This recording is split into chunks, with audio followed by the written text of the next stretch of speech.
Si conocieras como te amo.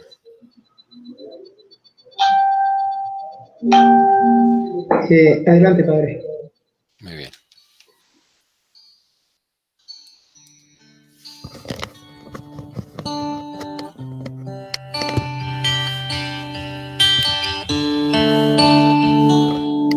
Si conocieras cómo te amo, si conocieras cómo te amo, dejarías de vivir sin amor. Si conocieras cómo te amo, si conocieras cómo te amo, dejarías de mendigar cualquier amor. Si conocieras cómo te amo, serías más feliz. Si conocieras cómo te busco, si conocieras cómo te busco, dejarías que te alcanzara mi voz. Si conocieras cómo te busco, si conocieras cómo te busco, dejarías que te hablara el corazón. Si conocieras cómo te busco, escucharías más mi voz.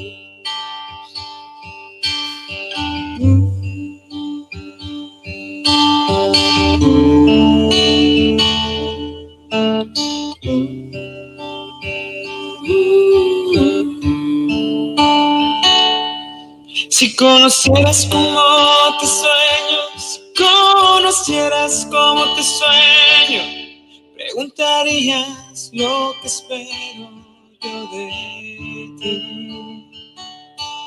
Si conocieras cómo te sueño, si conocieras cómo te sueño, buscarías lo que he pensado para ti.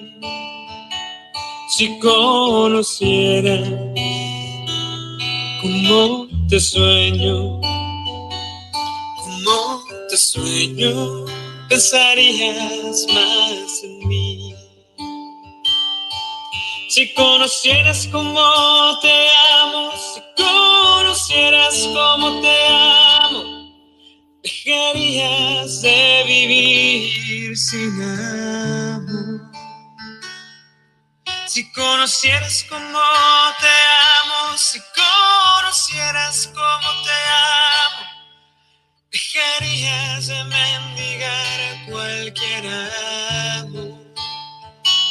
Si conocieras cómo te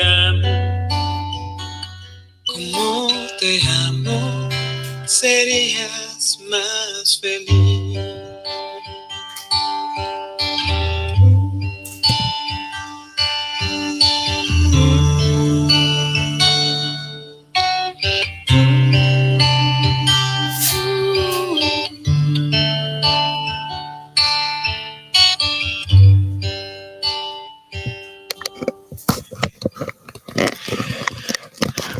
Buenas noches, queridos amigos y amigas de la parroquia Sagrado Corazón de Jesús. Qué bueno estar con ustedes otra vez en este momento de reflexión y de estudio de la palabra divina, ahora con San Pablo. Y como hemos dicho tantas veces, esto no es un estudio académico para enriquecer nuestra conceptualidad, sino es una experiencia de fe que nos ayuda a enamorar más de la persona de Jesús. Por eso les invito a que iniciemos ese momento de encuentro invocando al Dios de la vida, pidiendo que nos ilumine, que nos ayude, que sea Él el que abra no solo el entendimiento, sino el corazón, y que podamos mirar desde el corazón de Dios nuestra propia experiencia de fe, que podamos en Jesús enamorarnos más de Él para que podamos de verdad seguirle y que podamos tú y yo mirar con los ojos de Dios, con el corazón de Dios, con el amor de Dios a todo hombre y mujer en el camino de nuestra vida. En nombre del Padre y del Hijo y del Espíritu Santo. Amén. Amén. Y hagámoslo con esta linda oración de San Ignacio de Loyola. Tomad, Señor, y Amén. recibid toda mi libertad, mi memoria, mi entendimiento y toda mi voluntad, todo mi haber y mi poseer. Vos me lo disteis, a vos, Señor, lo torno. Todo es vuestro. Disponed a toda vuestra voluntad. Dadme vuestro amor y gracia, que ésta me basta. Amén. San Ignacio Loyola ruega por nosotros. En nombre del Padre y del Hijo y del Espíritu Santo. Amén. Bueno, hermanos queridos, antes y hermanas queridas, antes de iniciar la reflexión, pues ya hemos ido anunciándolo, pero bueno, recordarlo. El próximo lunes 2 de noviembre, Día de los Fieles Difuntos, iniciamos la apertura pública de la zona de formación para la Eucaristía de 4 de la tarde. El templo aún lo tenemos en algunos arreglos, por eso aún no lo abrimos. Y además la zona de formación, por su carácter abierto, ventilado, usted lo conocen, esa parte es muy linda, con sus jardines, con sus kioscos abiertos, pues nos permite estar mucho más seguros y protegidos a ti, a mí, a los que vengan y a nosotros, los que participen en esta Eucaristía. No es un espacio encerrado, no. Y como ustedes bien saben, las normas de bioseguridad pues prohíben usar ventiladores o usar aire acondicionado. Después vamos a usar la área de formación, que es una área abierta, nos permite albergar con todas las medidas de distanciamiento a 40 personas. Y vamos a comenzar con la misa de 4, que es la que suelo yo celebrar, o una persona que por su edad puede también celebrar esa Eucaristía. Los invitamos a que a través de las redes sociales ustedes se inscriban. Hay que escribirse. Hay una serie de preguntas básicas que nos piden los protocolos de seguridad, que es la prescripción. Y apenas se prescriban, por favor, acérquense al despacho parroquial para tomar el enrolamiento de la huella dactilar. ¿Por qué? Porque el control a la zona de formación ahora y cuando abramos el templo después va a ser a través de la huella dactilar. Es muy práctico porque tú ya antes te has inscrito llenando la información de tu nombre, teléfono, celular, plan médico, todas esas cosas. Y entonces ya queda eso ya metido en la base de datos. Entonces cuando tú vienes a la misa, colocas tú pues tu dedito ahí en el huellero dactilar electrónico y va a salir ya toda tu información de una vez. No hay que ponernos a escribir. ¿Cómo se llama usted? ¿Cuál es su celular? ¿Cuál es su plan médico? Cuéntenos si usted ha tenido fiebre, tos. No, eso ya queda de una vez ya incluido en la base de datos. Lo que sí haremos es la toma de temperatura y las otras cosas que nos piden los protocolos de bioseguridad y vamos formando la base de datos con todos ustedes que asisten regularmente a nuestro templo.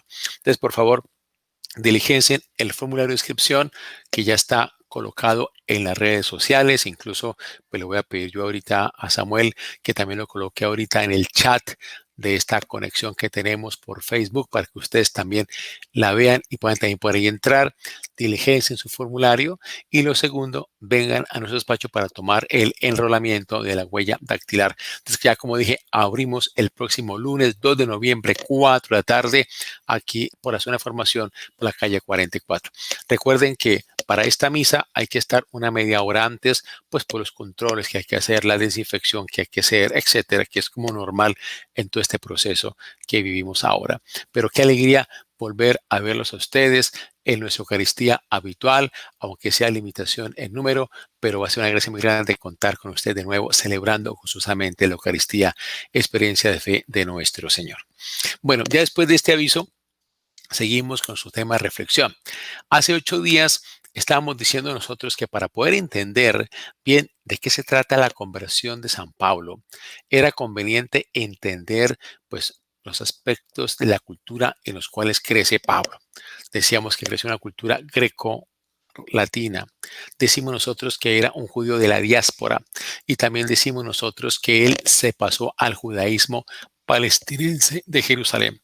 Son 3 elementos importantes en su cultura que es importante que tú y yo entendamos, pero cuando hablemos de la conversión de San Pablo, entendamos de qué se trata esa conversión. Y hace 8 días veíamos concretamente cómo Pablo, cuando él llega a Jerusalén y como un hombre celoso de la fe judía, se impresiona mucho a conocer los seguidores de Jesús. Y él va a encontrar que los seguidores de Jesús son de 2 clases. Unos que son cristianos provenientes del judaísmo palestinense, que son de cepa palestinense, que son de habla aramaica, que tienen un contacto con la fe pura de Jerusalén, que fue a la que vino, ay, muchas gracias, a la que vino pues Pablo a matricularse cuando llega a Jerusalén, y va a encontrar otros cristianos que vienen del judaísmo de la diáspora, del judaísmo helenista. Ellos hablan griego, hablan algo de latín. Y ya explicamos nosotros que estos judíos helenistas, ellas tenían relativizadas ciertas cosas. No eran de templo, sino eran de sinagoga. No eran de sacerdocio cultico, sino que eran de doctores de la ley. No era tanto de ritualidad en estricta pureza, sino era de argumentación racional. Eso genera como otro universo. Bueno, entonces ellos realmente tienen como otra manera de entender su fe judía, y algunos de ellos, al convertirse al cristianismo, habían formado los seguidores de Jesús, que llamaríamos los cristianos helenistas o cristianos que venían del judaísmo helenista. Bueno, entonces nosotros explicábamos eso. Y claro, y Pablo, cuando entra en contacto con estos cristianos, pues le preocupa a él no tanto los cristianos que son del judaísmo palestinense, porque Pablo lo entiende, y de pronto los mismos cristianos de esta corriente del judaísmo palestinense entendían que su cristianismo era una manera de vivir el judaísmo. Es decir, era una manera de vivir el judaísmo el ser cristianos. Vivían un cristianismo a la judía. Entonces, por eso a Pablo no le preocupaban estos cristianos que venían del judaísmo palestinense. Pero a él sí le preocupan los otros judíos, perdón, los cristianos que vienen del helenismo. Porque ellos, al relativizar pues el templo, el culto, las tradiciones judías, el sistema salvífico judío, el sacerdocio del templo, los rituales, la ritualidad de purificación, pues ellos, al relativizar todo esto, van descubriendo que hay algo más esencial, y que es que la salvación sea por la persona del mismo Jesús. Eso ya es un gran cambio. Y eso lleva a que Pablo vea en ellos un verdadero peligro. Entonces, la persecución que tú y yo vemos en los Hechos de los Apóstoles, que se desata contra Esteban, el cual lleva su martirio, y contra los cristianos que eran de corte helenista, fue curiosamente propulsada, fue movida por los cristianos del judaísmo palestinense. Esos fueron los que promovieron esa persecución, y Pablo estuvo allí atizando esa persecución. Bueno, y también dijimos nosotros que al salir los cristianos de raíz helenista de Jerusalén, se van para Damasco, huyen a Damasco, y allá ellos fundan la primera iglesia de la gentilidad.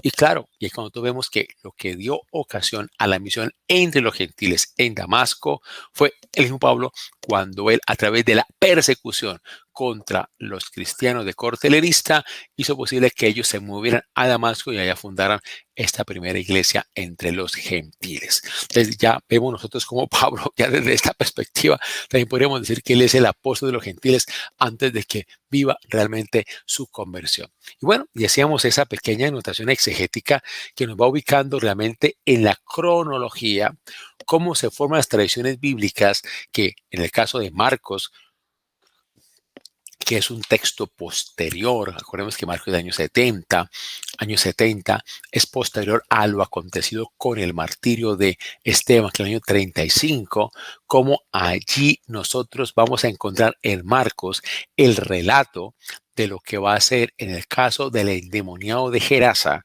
en la vida pública de Jesús, cuando este endemoniado ya sanado, ya curado, es enviado por Jesús a predicar lo que Dios hizo en él.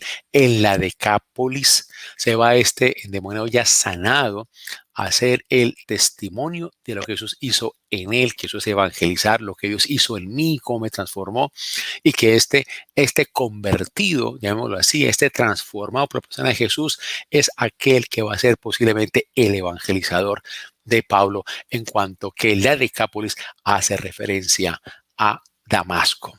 O sea, este va a ser seguramente ya un implicado en la conversión de Pablo. Es el evangelizador de la primera iglesia de la gentilidad.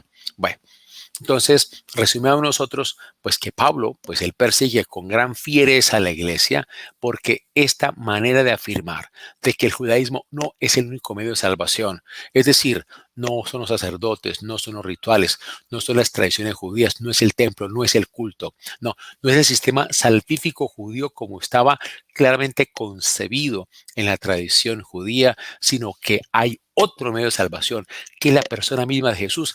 Eso a Pablo le desmonta toda su armazón y eso lleva a Pablo a perseguir al cristianismo porque le echa abajo todo lo que él hasta ese momento había creído. Entonces aquí ya breve síntesis de lo que hablamos hace 8 días. Y bueno, y vamos ahora a ahondar un poco más en la conversión de Pablo.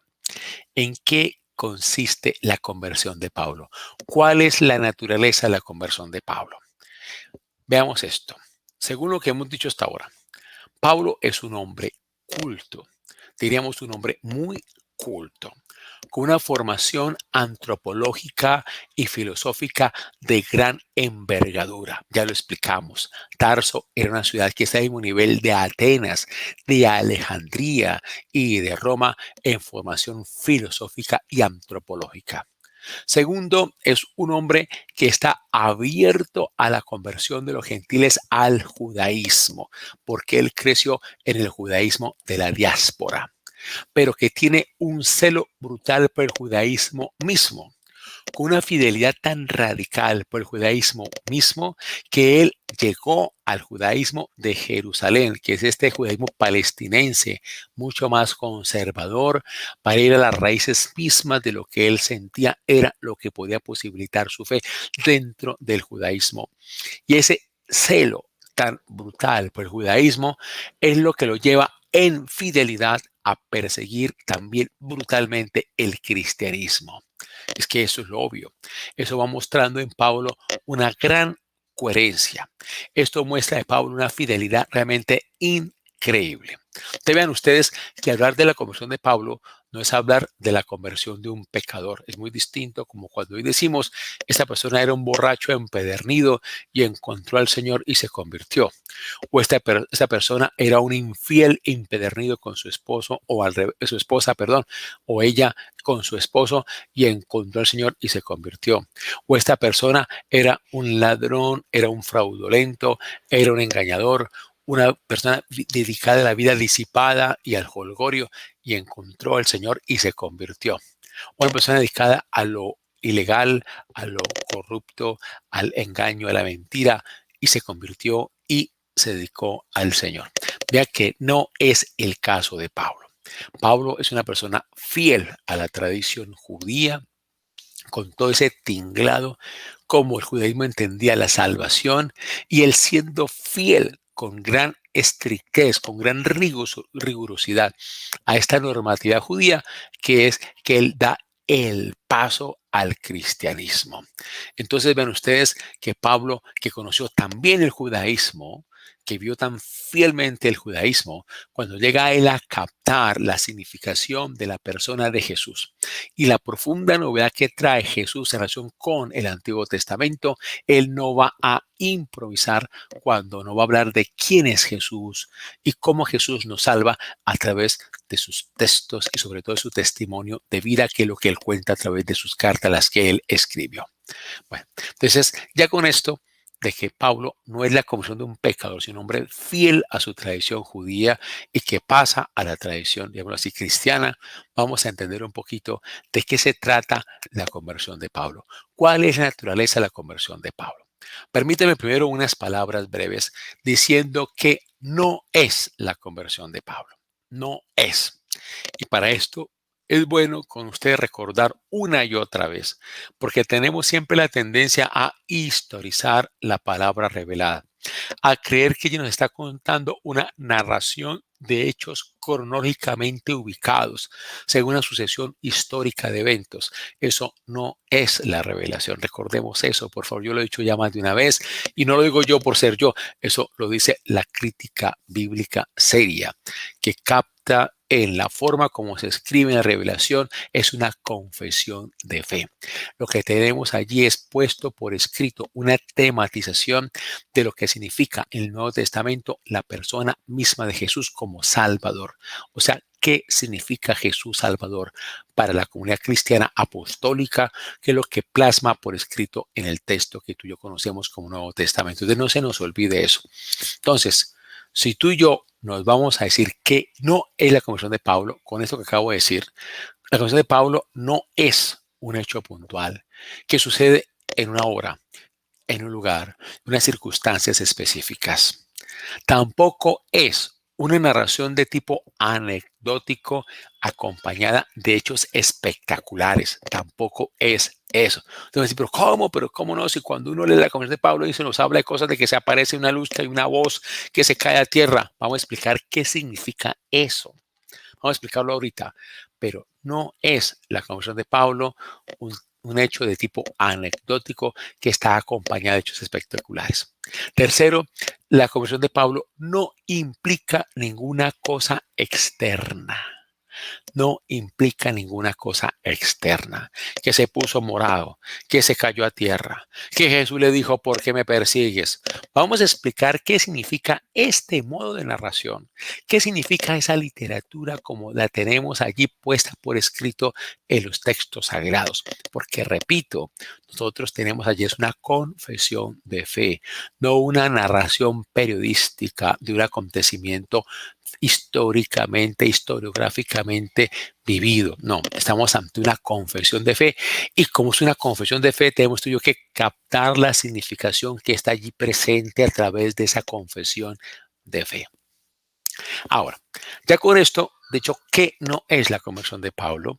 Ahora sí, miramos qué son los relatos sobre la conversión de Pablo, porque ahorita más de uno estará ahorita escuchándome medio asombrado, pero ¿cómo así? Si tantas veces hemos visto, lo hemos leído hasta en películas, lo hemos visto. Sí, es que es el problema.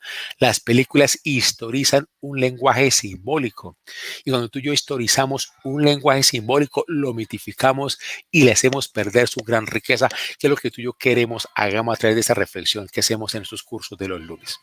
Entonces, ¿qué son los relatos sobre la conversión de Pablo? Entonces, hay que decir primero que hay dos tipos de relatos de la conversión de Pablo. Hay dos. Primero, unos relatos que son anónimos, que son los que encontramos en los Hechos de los Apóstoles. Exactamente, son tres. Y vamos a mirarlos ahorita a continuación. Y segundo, hay otros relatos que son narración del mismo Pablo en los que él narra o se refiere a su propia conversión. Son dos tipos distintos de relatos.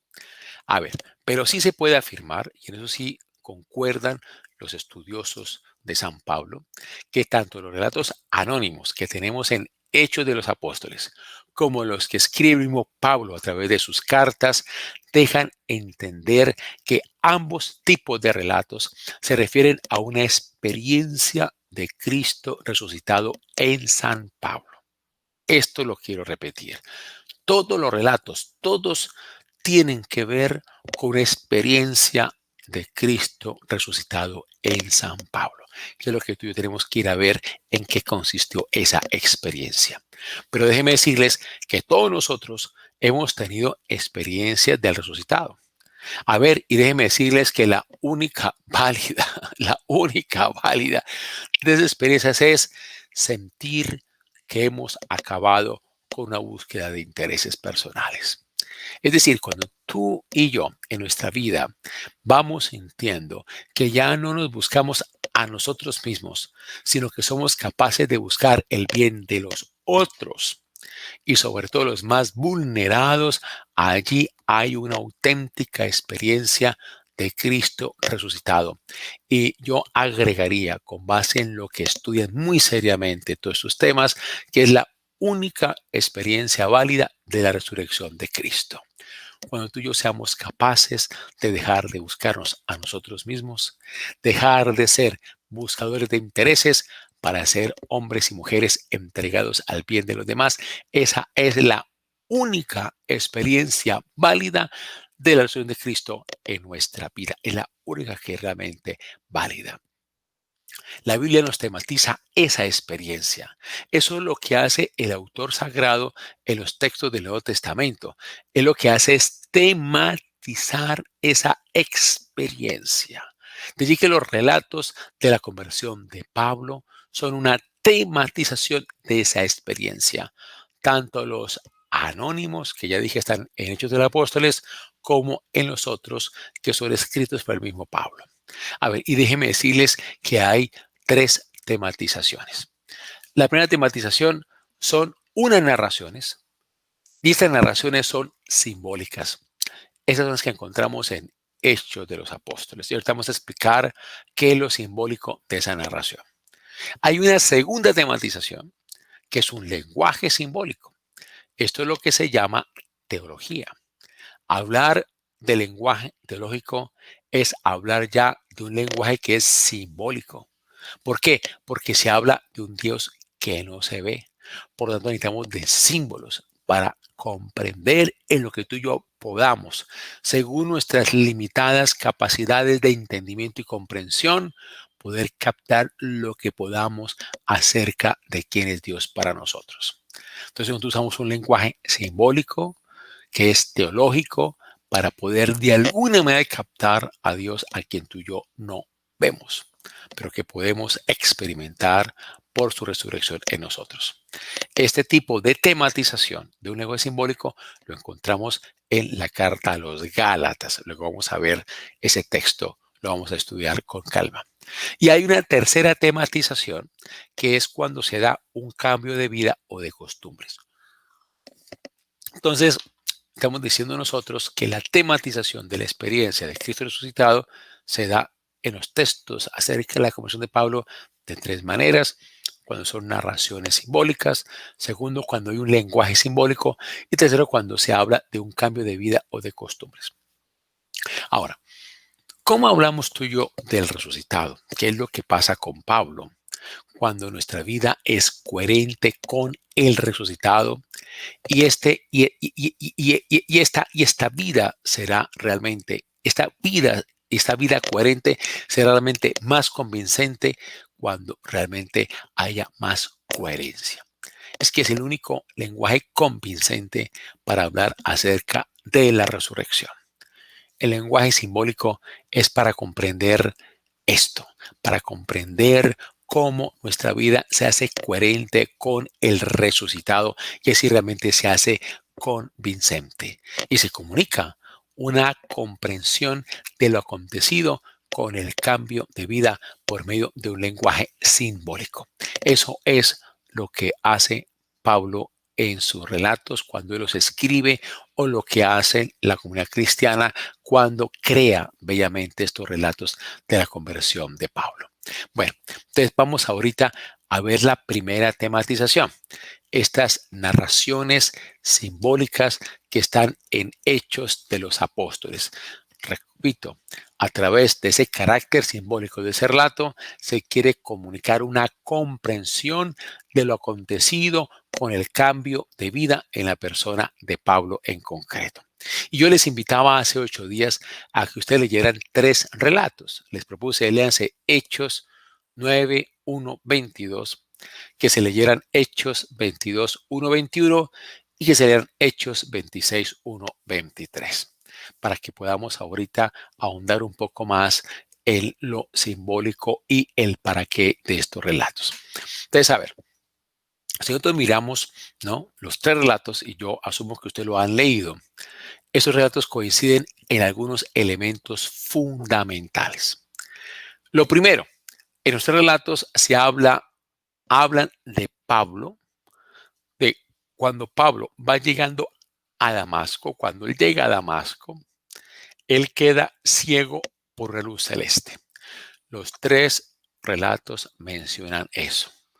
Cuando él va a llegar a Damasco, queda ciego por la luz celeste. Los 3 relatos.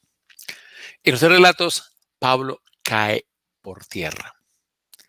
En los relatos hablan de que oye una voz en los relatos. Una voz que va variando. Así. El primer relato escuchamos nosotros y aquí podemos mirar nosotros el texto. Ustedes tienen el texto a la mano. Podemos mirar nosotros el texto, si quieren, miremos el primer texto, no, una voz que aparece allí en lo que le habla el Señor. Primer relato, estamos hablando de Hechos 9, 1, 22, cuando le dice el Señor a Pablo: Saulo, Saulo, ¿por qué me persigues? Eso lo encontramos nosotros como en esa primera variación, y encontramos que esta expresión está en los tres relatos. Si ustedes miraron los otros dos relatos, también aparece lo mismo cuando Jesús le está preguntando: Saulo, Saulo, ¿por qué me persigues?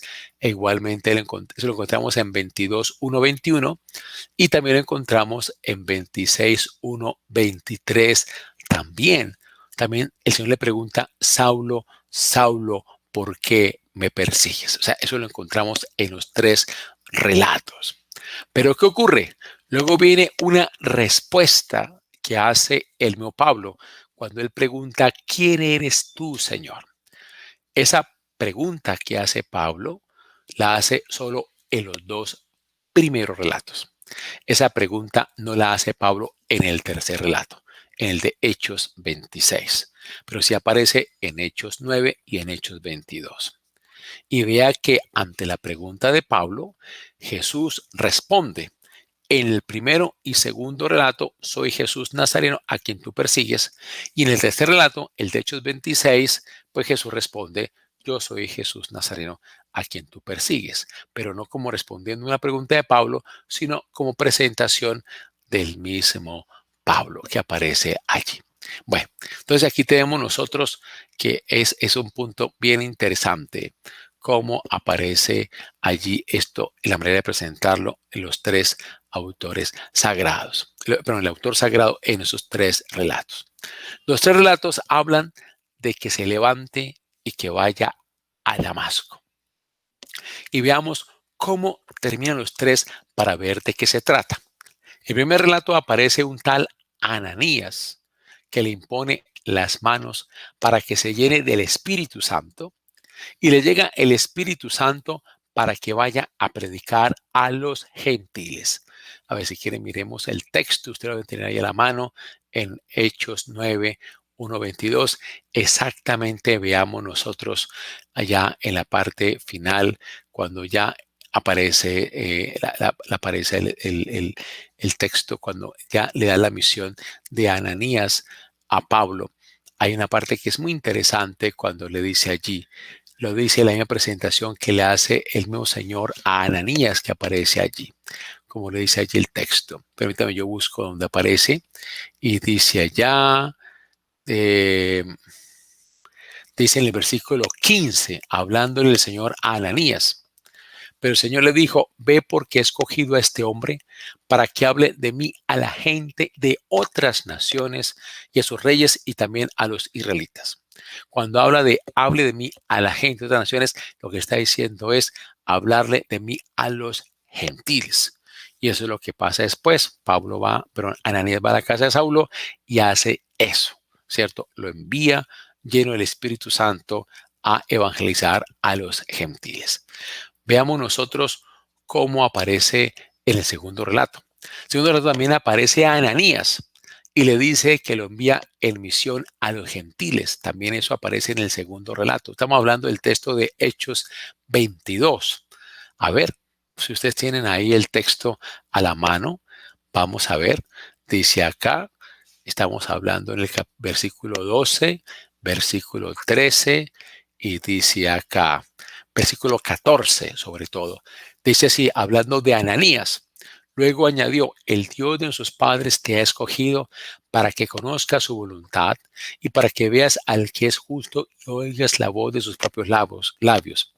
Pues tú vas a ser testigo suyo ante todo el mundo, y vas a contar lo que has visto y oído.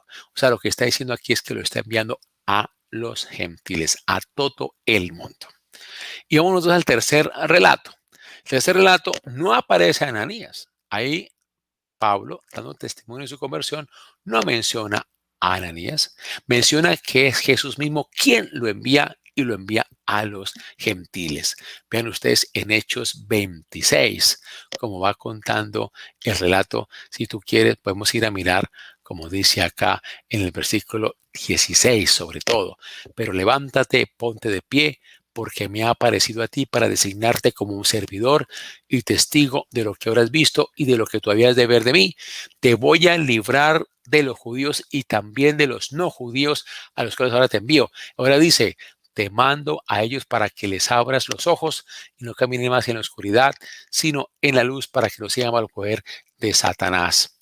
Y aquí va a enfatizar la parte de que se vaya a todo el mundo para que sea testigo de lo que ahora has visto. O sea, lo envía a los judíos y a los no judíos, como dice acá. Lo envía a los gentiles también, como dice acá, a los cuales ahora te envió. Versículo 17. También te envió a los no judíos, a los cuales ahora te envió. O sea, hasta aquí hablando de la misión a los gentiles. Entonces, ¿qué significan esos relatos? Que si ustedes miran bien, hay como ciertas diferencias curiosas. O sea, si ustedes quieren con mucho cuidado, se dieron cuenta, por ejemplo, que en el primer relato, el de Hechos 9, 1, 22, aquí cuando nos habla de los signos que allí aparecen, aquí se nos dice que cuando ya Pablo iba llegando a Damasco, dice acá, cerca de la ciudad de Damasco, una luz que venía del cielo brilló de repente a su alrededor y más adelante oyó una voz que le decía y Saulo pregunta, la voz le contesta, Pablo se levanta, entra a la ciudad y dice aquí, y los que viajaban con Saulo estaban muy asustados porque habían oído la voz, pero no habían visto a nadie. O sea, los que acompañan a Pablo oyen la voz, pero no ven a nadie. Pero si ustedes vemos en el texto de Hechos 22, también en Hechos de los Apóstoles, estamos hablando de 13 capítulos más adelante, vea que dice acá, según lo que va narrando el mismo Pablo, y dice aquí, dice, los que iban conmigo vieron la luz, pero no oyeron la voz. O sea, nos cuenta lo contrario. El primer relato nos dice que ellos, ¿cierto? Dice acá que la primero, ellos, eh, ellos oyeron la voz, pero no vieron a nadie. En cambio, el segundo relato nos está diciendo que ellos vieron la luz, pero no oyeron la voz. O sea, vea que cambia la cosa.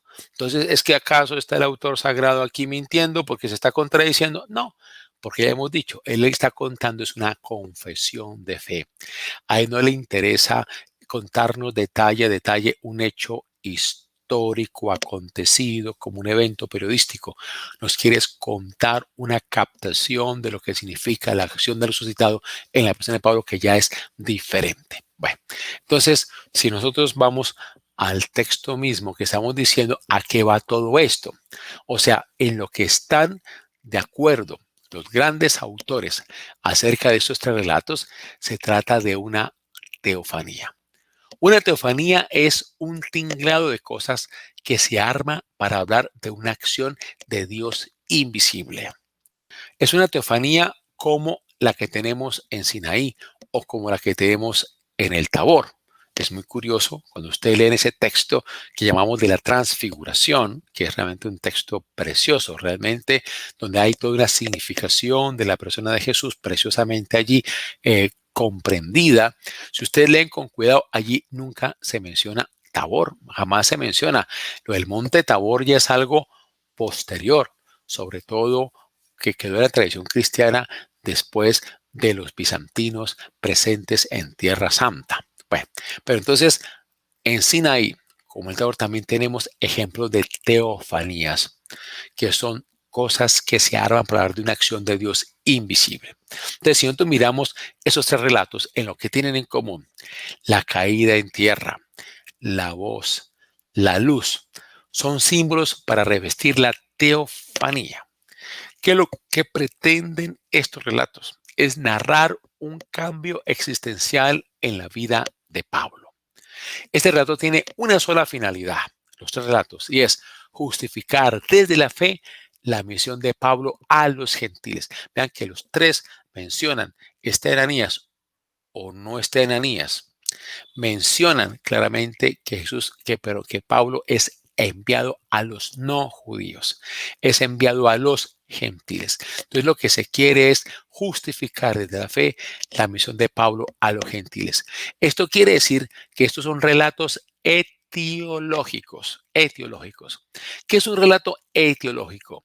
Es un relato artificial que se narra para explicar la causa de algo real que se está viviendo. Es decir, es un relato artificial para explicar desde una racionalidad de la historia cuál fue la causa de la misión de Pablo a los gentiles. Y en este caso es claro que la causa de esa misión es Cristo mismo, Cristo vivo, el que causa esa misión. Entonces, la experiencia de la resurrección de Cristo en Pablo es el que lo impulsa a anunciar a Jesús mismo a los gentiles. Ahora, recordemos que Hechos de los Apóstoles es un texto que es escrito o atribuido a Lucas. Y Lucas estaba interesado en la misión a los gentiles. ¿Por qué?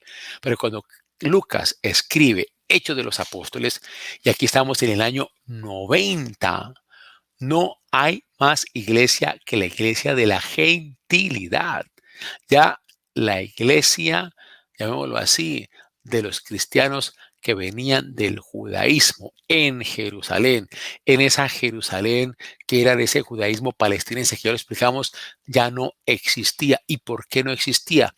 Porque Jerusalén fue arrasada por los romanos en el año 70. Y Lucas escribe en el año 90. Jerusalén fue totalmente destruida, el templo fue destruido, todo quedó totalmente allanado totalmente y Tito y Vespasiano, que fueron los generales romanos que destruyeron Jerusalén en el año 70, donde había quedado el templo arrasado, ahí construyeron un templo a Júpiter Capitolino. Se llamó así, el Aérea Capitolina fue como se llamó ya esa nueva ciudad creada por los romanos después de la destrucción de Jerusalén. Entonces ya no hay cristianos que vengan del judaísmo palestinense, ya lo que hay son cristianos que vienen de la gentilidad. Bueno, y vean que este es un tema muy interesante porque todos somos la gentilidad, todos. Tú y yo no somos judíos convertidos al cristianismo. Tú y yo somos de la gentilidad. Y de esa gentilidad es que hemos llegado tú y yo al cristianismo. Gentilidad es todo lo que no es judío. Bueno, esto muestra cuán importante era para la iglesia de la gentilidad su origen. Ellos querían entender qué motivó la acción evangelizadora de la iglesia hacia los gentiles. Entonces, estos tres relatos que hemos brevemente especificado tienen por finalidad mostrar el origen divino de la misión de Pablo. Si nosotros nos quedamos solo con el relato, como ahí es narrado, ¿no? Que se cae en tierra, que aparece la luz, que oye una voz, ¿no? Etcétera, ¿no? Nosotros dejamos a un lado la divinidad de la misión de Pablo. Y si nos quedamos tú y yo solo con el relato y volvemos el relato un mito, lo que hacemos es empobrecer profundamente el significado divino que tiene el mismo relato en lo que nos quiere contar. Esto es un punto que es muy importante porque nosotros tendemos siempre a mitificar la Biblia, es decir, a hacerla histórica en su lenguaje simbólico. Cuando tú y yo historizamos los lenguajes simbólicos, los estamos volviendo mitos y nos quedamos con un mito espectacular, como tú y yo lo hemos visto en las películas y hasta en los grandes cuadros, cuando uno visita estos museos espectaculares, donde están esos cuadros hermosos de la conversión de Pablo, bellamente captado cómo acontece esa conversión, o en las películas de Hollywood, ¿no? Cómo aparece según los signos presentes en los relatos de Hechos de los Apóstoles. Tú y yo nos quedamos con esa historización del lenguaje simbólico, lamentablemente lo mitificamos y lo empobrecemos. No, aquí lo que se trata es captar el origen divino de la misión de Pablo. Pensemos lo que yo dije ahorita, lo que es, por ejemplo, el relato etiológico de Sinaí. Claro, Tú y yo también hemos visto la película de los 10 mandamientos, que es espectacular, o de Moisés, que lo hemos visto más de una vez. Entonces, entre rayos y centellas, ¿no? Cayendo el rayo, y el rayo va esculpiendo en una piedra los 10 mandamientos, ¿no? Como hemos visto en las películas. Pues eso es historizar el lenguaje simbólico. ¿Cuál es el propósito del relato de Sinaí cuando en el relato se nos cuenta que Moisés recibió de Yahvé los 10 mandamientos? Sencillamente es mostrar el origen divino de los mandatos de Dios. Si nosotros le quitamos a ese relato lo que es la teofanía, esos 10 mandamientos nos quedan totalmente en el aire. Lo que pretende Sinaí es decir que los mandamientos son voluntad de Dios y por eso hay que obedecerlos. Entonces, cuando está el pueblo de Israel ya en su práctica viviendo los mandamientos, ellos se preguntan por qué tenemos que obedecer esos mandamientos. Te viene la explicación, viene de Dios, y aparece todo este relato etiológico que se llama Sinaí para hablar del origen divino de esos mandamientos. Pues igual tenemos aquí en el caso de Pablo. La comunidad cristiana que vive en la gentilidad también quiere entender por qué el evangelio llega a la gentilidad y se muestra a través de estos relatos que son etiológicos, que el origen es el mismo Cristo que envía a Pablo a evangelizar la gentilidad. Muy bien. Ahora viene esta otra pregunta. ¿De dónde saca Lucas estas cosas? Cuando Lucas escribe estos relatos, y repito, estamos en el año 90, por lo menos han pasado 30 años después de la muerte de Pablo. O sea, según el cuadro que yo les he mencionado, que vale la pena mirar, que es la sinopsis cronológica de la Biblia de Jerusalén, ahí se nos dice que Pablo murió aproximadamente entre el año 64, año 65, y como era ciudadano romano, pues murió decapitado. Entonces pasaron prácticamente 30 años después de la muerte de Pablo. Entonces, estos relatos, ¿de dónde los saca Lucas? Lucas arma una historia para mostrar la legitimidad de la misión de Pablo entre los gentiles a partir de narraciones populares de la iglesia de Damasco. Narraciones populares que los cristianos de Damasco armaron sobre Pablo. Déjenme decirles que Pablo, él no conoció estos relatos populares. Cuando se hicieron, ya Pablo había muerto. Pero es verdad que también ya Pablo había escrito sus cartas. Recordemos que las cartas que son atribuidas como escritas directamente por Pablo son 6. La primera, que es la primera carta a los tesalonicenses, que es el año 51, es el primer texto del Nuevo Testamento. Ya las otras cartas de Pablo que se atribuyen son la carta a Filemón, la carta a los Gálatas, 1 y 2 Corintios, que prácticamente comprenden 4 cartas distintas y que se compilaron en esas 2, y la carta a los romanos. Esas son las 6 cartas que se le atribuyen directamente a Pablo. Y las otras cartas, que usted dirá, pero si aparecen muchas más en el Nuevo Testamento, pues todas otras son atribuidas a Pablo, pero no escritas directamente por Pablo. Muy posiblemente por discípulos de Pablo o por comunidades en las cuales la memoria de Pablo tiene una profunda autoridad, una profunda autoridad. Bueno, entonces, volviendo sobre esto, las cartas propiamente escritas por Pablo, donde él cuenta también cómo fue su conversión, estas que acabo de decir, Primera de Tesalonicenses, la carta a los Gálatas, 1 y 2 Corintios, Romanos, la carta a Filemón, pues estas cartas pues ya existían. Pues entonces uno diría, bueno, entonces sería que aquí nuestros amigos, ¿no?, de Damasco, ellos conocieron esas cartas antes de escribir estos relatos populares de la conversión de Pablo. Pues uno creería que sí, pero dicen los estudiosos de estos temas que ellos, los de Damasco, ellos no conocieron estas cartas escritas por Pablo. Entonces, ¿qué pasa con estos cristianos de Damasco? Ellos lo que van a hacer es a concebir estos relatos. Ellos van a crear estos relatos partiendo de la personalidad de Pablo, que es una personalidad muy grande en medio de ellos, y van a colocar a Pablo en esos relatos mostrando su gran altura espiritual, su gran altura, por decirlo así, de cristianismo siguiendo en fidelidad a Cristo resucitado en su vida. O sea, esto va mostrando que en Damasco, donde Pablo vivió su conversión, donde Pablo creció en el cristianismo, donde él empezó a vivir su fe cristiana, porque es allí donde Pablo se hace cristiano, en la comunidad de Damasco, dejó Pablo una gran impronta en los cristianos de Damasco. Y ellos lo que van a hacer, ¿no?, es a crear, a armar estos relatos populares acerca de su conversión para poder mostrar realmente, como ya dije, el carácter divino como origen de la misión de Pablo entre los gentiles. Ahora viene la pregunta. Ya hemos explicado con esto pues lo que es el objeto de los relatos, narraciones simbólicas que está presente en Hechos de los Apóstoles, ya totalmente armados por Lucas, que parte de esas narraciones populares creadas por la comunidad de Damasco después de la muerte misma de Pablo, donde recoge la grandeza del talante de Pablo como estuvo presente en esta comunidad cristiana de Damasco. Entonces ahora viene la pregunta es, si Pablo también escribió, y él sí escribió, ¿no?, ¿cómo fue su propia conversión en otros textos?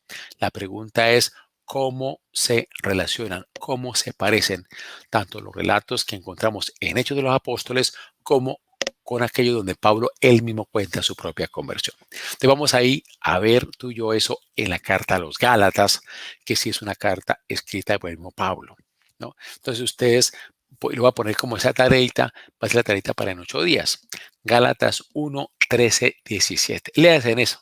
Gálatas 1, 13 y 17. Y ustedes que son bien curiosos, léanse en ese texto, Gálatas 1, 13 y 17, apenas son 4 versículos, un cortico, y comparen este texto escrito por Pablo con los 3 relatos que ya vimos de Hechos de los Apóstoles, como yo les pedí que lo leyeran para hoy.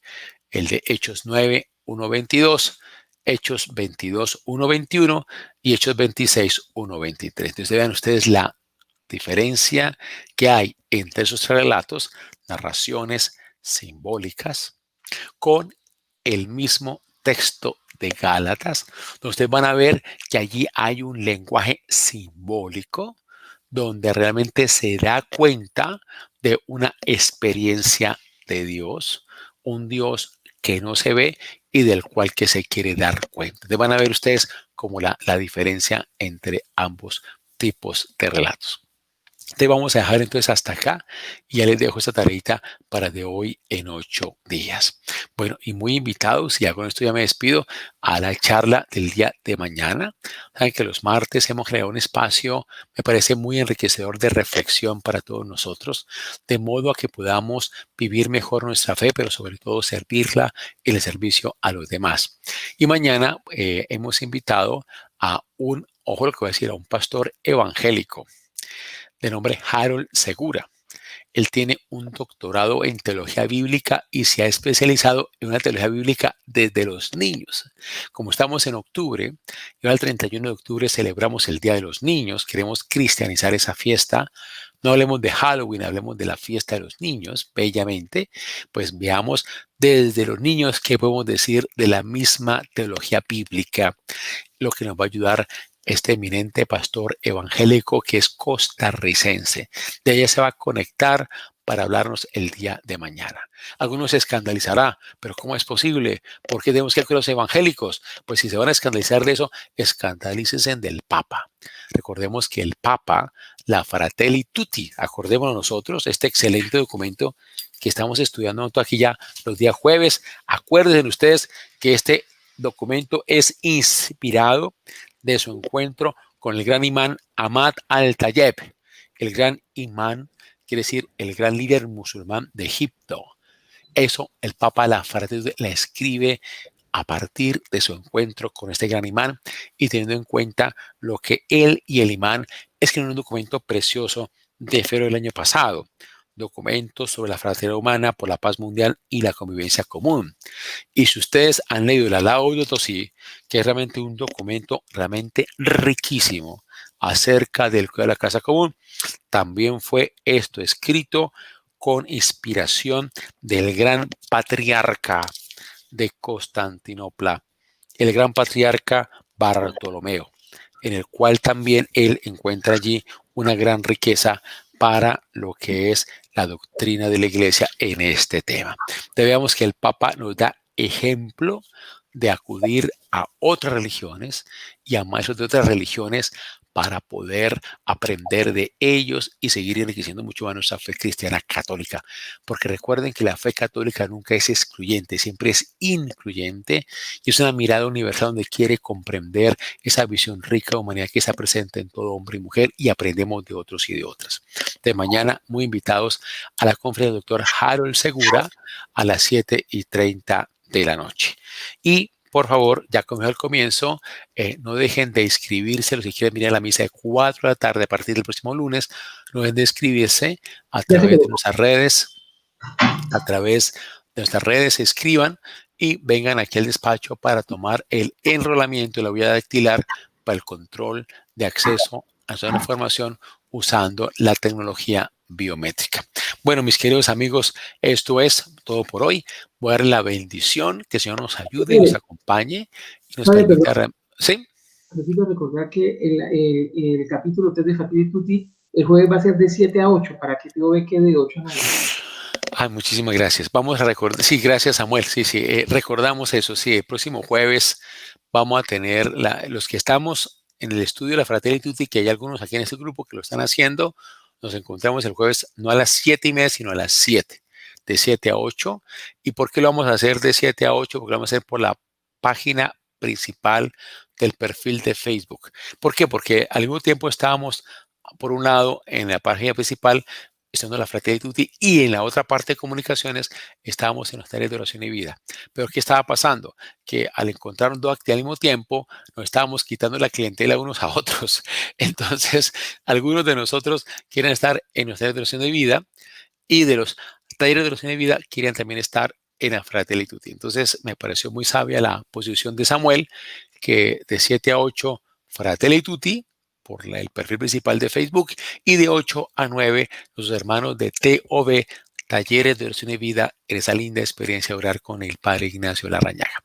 Gracias por ese recorder, Samuel. Bueno, entonces vamos a dejar acá, voy a dar la bendición, que el Señor nos acompañe, nos bendiga y nos fortalezca, que nos trate siempre con bondad y nos alcance su favor, que nos libre de todo mal y peligro, que nos conceda en su cuerpo salud, en nuestra alma paz y serenidad, y en nuestro espíritu gracia y amor de Dios. Y que esa bendición abundante nos acompañe y guarde, Padre, Hijo y Espíritu Santo. Amén. Buenas noches para todos ustedes. Gracias, Padre.